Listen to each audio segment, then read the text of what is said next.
Prize Lord. मैं आज वचन से बात करने वाला हूँ और वचन लिया है लूका के अध्याय से। लूका उसका 16वां अध्याय और 19वां वचन, और ये बताता है धनी मनुष्य और लाजर के विषय में।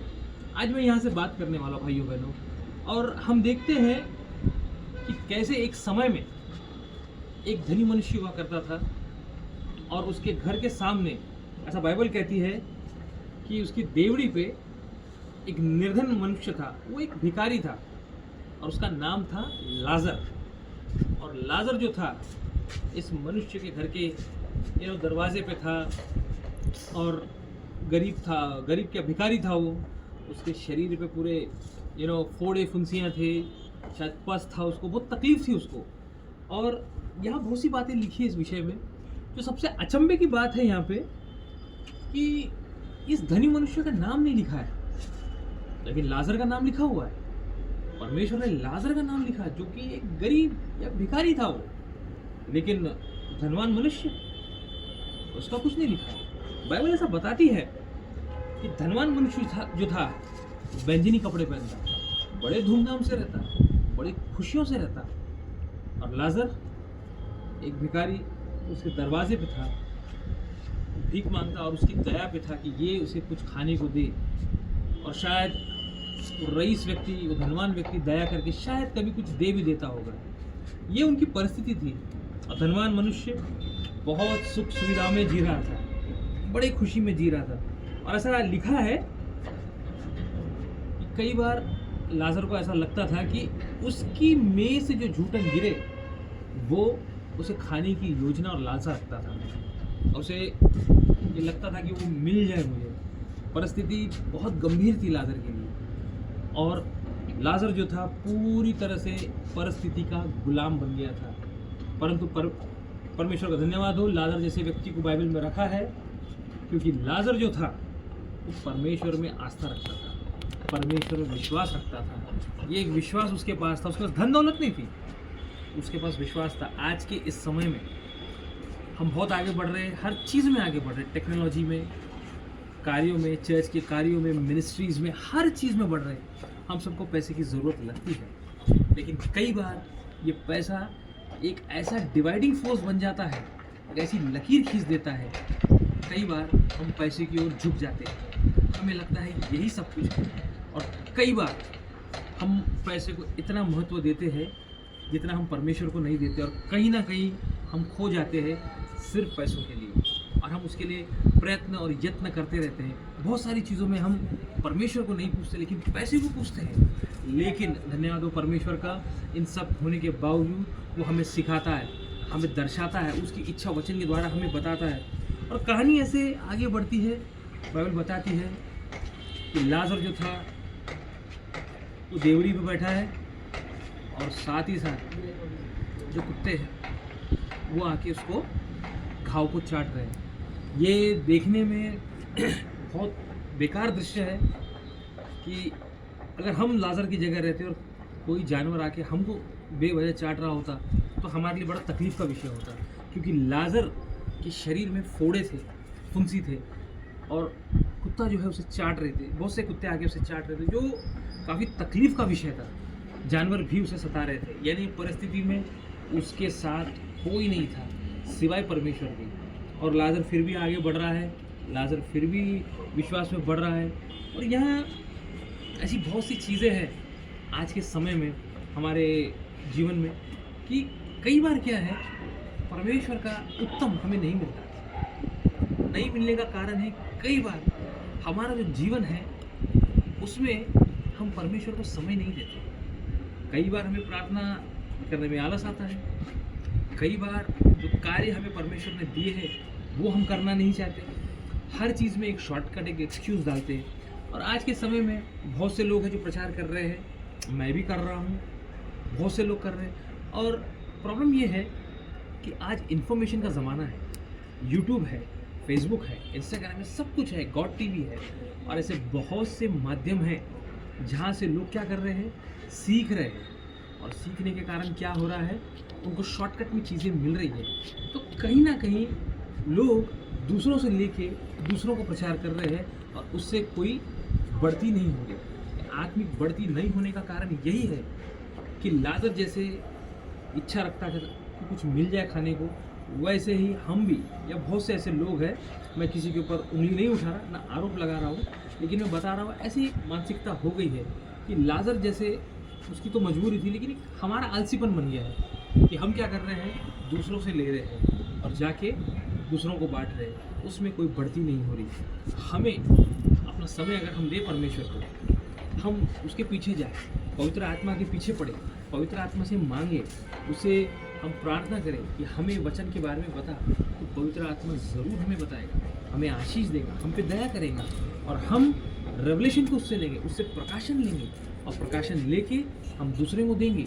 उससे क्या होगा, उसका जीवन बदलेगा और वही प्रकाशन लेके वो व्यक्ति आगे बढ़ेगा और जीवन में वो आगे बढ़ेगा और आप भी आगे बढ़ेंगे, हम सब आगे बढ़ेंगे। और आगे ये कहानी ऐसा कहती है कि एक दिन दोनों की मौत हो गई।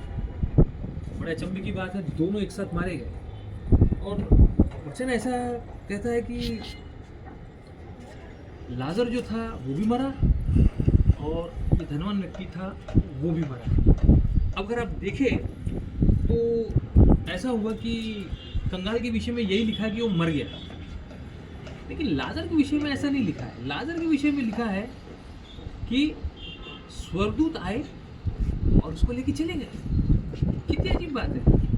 धनवान व्यक्ति के विषय में ऐसा नहीं लिखा है, उसके बारे में सिर्फ एक मौत लिखी है, वो है शरीर की मौत। लेकिन लाजर के बारे में उसका आत्मिक जीवन लिखा है। स्वर्गदूत आके उसको ले गए और अब्राहम के पास लाके छोड़ दिया, उसको अब्राहम की गोद में छोड़ दिया। मैं बताना चाहूँगा भाइयों बहनों कि जब बोला जा रहा है अब्राहम की गोद, यानी वो लिटरल उसकी गोद नहीं है, बल्कि वो स्थान है जहाँ पे हम सब एक दिन जाने होंगे। वो शांति का स्थान है और शांति के स्थान पे लाजर चले गया है। और अब जीवन के बाद मृत्यु और मृत्यु के बाद एक स्थान के बारे में बताया गया है। बाइबल ऐसा बताती है कि अब्राहम की गोद में उस व्यक्ति ने लाजर को देखा और ऐसा लिखा गया है कि उसने अपनी आंख उठाई और लाजर को देखा और तब उसने पुकार कर कहा, हे पिता अब्राहम, मुझ पर दया करके लाजर को भेज दे।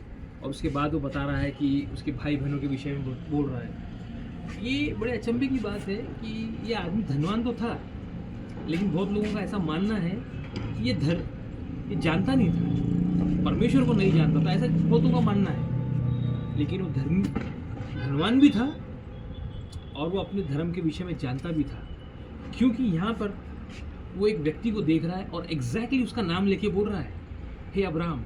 और अब्राहम के पहले वो क्या कर रहा है, एक टाइटल दे रहा है उसको, हे पिता अब्राहम। यहूदी लोग और हम भी और दूसरा समाज, मुस्लिम समाज भी अपने आप को अब्राहम की संतान कहते हैं। और बराबर उसने पहचान लिया कि ये अब्राहम ही है, उसने किसी और का नाम नहीं लिया, उसने अब्राहम का नाम लिया। आप धनवान हो सकते हो, आपके पास बहुत पैसा हो सकता है, आप बहुत अच्छे काम कर सकते हो, आप बहुतों की मदद कर सकते हो, एक अच्छा जीवन जी सकते हो, लेकिन अगर आप परमेश्वर को नहीं पहचानते तो आपके लिए बहुत देर हो चुकी है। अगर आप मर गए तो आपके लिए देर हो गई, लेकिन अभी आप जिंदा हो और आप दुनियादारी में हो, पैसे से बहुत कुछ कर रहे हो, खुशी है, कोई बुराई नहीं, लेकिन आपको परमेश्वर को भी जानना है, उसको एक उचित स्थान देना है, परमेश्वर को अपने जीवन में रखना है, उससे बात करना है। हमें बाइबल दी गई है, वचन दी गई है। और ये व्यक्ति एक गुहार लगाता है और अब्राहम के कहता है कि भाई मदद करो मेरे भाइयों के लिए। उसके 5 भाई हैं और वो कहता है कि प्लीज़ इनके पास किसी को भेजो ताकि उनको बचाया जा सके। लेकिन अब्राहम उसे साफ तौर से कहता है ऐसा नहीं हो सकता है, ये पॉसिबल नहीं है। और वो कहता है, तो हे पिता, मैं तुझसे विनती करता हूँ कि तू उसे मेरे पिता के घर भेज, क्योंकि मेरे 5 भाई हैं, वह उनके सामने इन बातों की गवाही दे। ऐसा ना हो कि वो भी इस पीड़ा में की जगह में आए। मृत्यु के बाद भी वो व्यक्ति को अपने भाइयों की चिंता है, उसके दिमाग से कोई मेमोरी नहीं गई है, सब कुछ वैसा का वैसा ही है। और अब उसको मालूम है कि वो फंस गया है, अब नहीं जा सकता। और वो कहता है अब्राहम से कि हे पिता, किसी को भेज। तब अब्राहम उसे क्या कहता है? अब्राहम ने उससे कहा, उनके पास तो मूसा और भविष्यवक्ताओं की पुस्तकें हैं, वह उनकी सुने। उसने उनसे कहा, नहीं है पिता अब्राहम, पर यदि कोई मरों में से उनके पास जाए तो वे मन फिराएंगे। उसने उनसे कहा, जब वे मूसा और भविष्यवक्ताओं की नहीं सुनते, तो यदि मरों में से कोई जी उठे तो भी उसकी नहीं मानेंगे। भाइयों बहनों, मैं आपको उत्साहित करना चाहता हूँ और परमेश्वर का धन्यवाद देना चाहता हूँ। हम ऐसे समय में जन्मे हैं कि हमारे लिए मरों में से कोई जी उठा है, वो है हमारा पिता यीशु मसीह। एक दिन हम उसके पास जाने वाले हैं, तो हमें अपना जीवन अभी से तैयार करना है। यहाँ इसके विषय में बिल्कुल साफ था, इसको कहा गया था मूसा और भविष्यवक्ताओं की पुस्तकें, ये उनके समय की बात थी। आज के समय में हमारे पास बाइबल है, परमेश्वर का वचन है हमारे पास। हमें किसी के पास जाने की ज़रूरत नहीं, हमें वचन से सुनना है, वचन का मानना है। और साथ ही साथ इसमें बहुत सी और बड़ी बड़ी बातें लिखी हुई है। इसमें एक झूठी शिक्षा भी है, जिसके बारे में परमेश्वर साफ तरीके से बताता है कि मरे हुए से कोई जा नहीं सकता। तो अगर आपको कभी किसी ने कहा है, कोई मरा हुआ व्यक्ति आपके सपने में आ रहा है, आपको ये बोल रहा है, वो बोल रहा है, तो वचन कहता है कि मरे हुए की ऐसा कुछ नहीं हो सकता। यहाँ अब्राहम ने कहा है और वचन में लिखा गया है, ये रिकॉर्डेड है कि मरा व्यक्ति नहीं आएगा, इसीलिए परमेश्वर का पुत्र आया, मरे हुए से जी उठा, मौत को उसने अपने काबू में किया, मौत उसको रोक नहीं पाई, वो कब्र से निकल गया, कब्र उसको रोक नहीं पाई, मौत रोक नहीं पाई, और ये दुनिया शैतान कोई उसे रोक नहीं पाया। वो आया आपके मेरे लिए सिर्फ इसीलिए ताकि हमको उस स्थान पे ले जा सके, तो उसने हमारे लिए तैयार किया। प्रभु इस वचन के द्वारा हमें ये बता रहा है कि हमें कोई झूठी शिक्षा की ओर नहीं जाना है। हमें वो बता रहा है कि हमारा पैसा एक समय तक इस धरती तक ही रहेगा, लेकिन वो हमें उन स्थानों में मदद नहीं कर पाएगा। इसलिए परमेश्वर का वचन कहता है कि हम उसके पीछे हो ले, उसको पहला प्रेफरेंस दे, उसको पहली मान्यता दे। परमेश्वर बहुत सी चीज़ें हमको देगा, पैसा देगा, हमें आशीष ही देगा, लोगों को देगा, अच्छे लोगों को देगा, सबको देगा, ताकि उसका राज्य बढ़ सके। अगर हम परमेश्वर को पहला मौका दें, हम उस धनवान व्यक्ति की तरह न बने जिसने अच्छा जीवन तो जिया, परमेश्वर की सारी आशीष है उसके जीवन में, पैसे की बहुत, लेकिन परमेश्वर नहीं था। आज हमारे जीवन में परमेश्वर नहीं है और हमारे जीवन में बाकी सारी चीज़ें, और हम पीछे पीछे होते जा रहे हैं। कभी कभी हमें भी लगता है हम ऐसा जीवन क्यों जी रहे, कभी कभी हमें भी आता है कि ये इंसान इतना आगे बढ़ रहा है, इसके पास तो ये नहीं, इसके पास वो नहीं, लेकिन मेरे पास तो है, मैं क्यों नहीं बढ़ रहा। परमेश्वर ने आपको आशीष दी है, परमेश्वर आपको परख रहा है, परमेश्वर जानना चाहता है आप क्या करोगे। जब आप पहला सीढ़ी पार करोगे, परमेश्वर आपको दूसरी सीढ़ी पे लाएगा, आपको दूसरी चीज़ें देगा और लोगों को देगा, और आपको आशीष देगा, आपको आगे बढ़ाएगा और आपकी योग्यताओं को बढ़ाएगा। परमेश्वर किसी भी योग्य व्यक्ति को नहीं लाता, परमेश्वर उसको लाता है जो अयोग्य है, उसको आशीष देता है और उसको योग्यता के नए नए आयाम में लेके चलता है। एक और सीढ़ी, एक और सीढ़ी, एक और रास्ता, एक और दरवाज़ा वो परमेश्वर खोलने शुरू करता है। मुझे पूरा विश्वास है परमेश्वर आने वाले समय में 2025 में आपके लिए नए दरवाजे खोलने वाला है।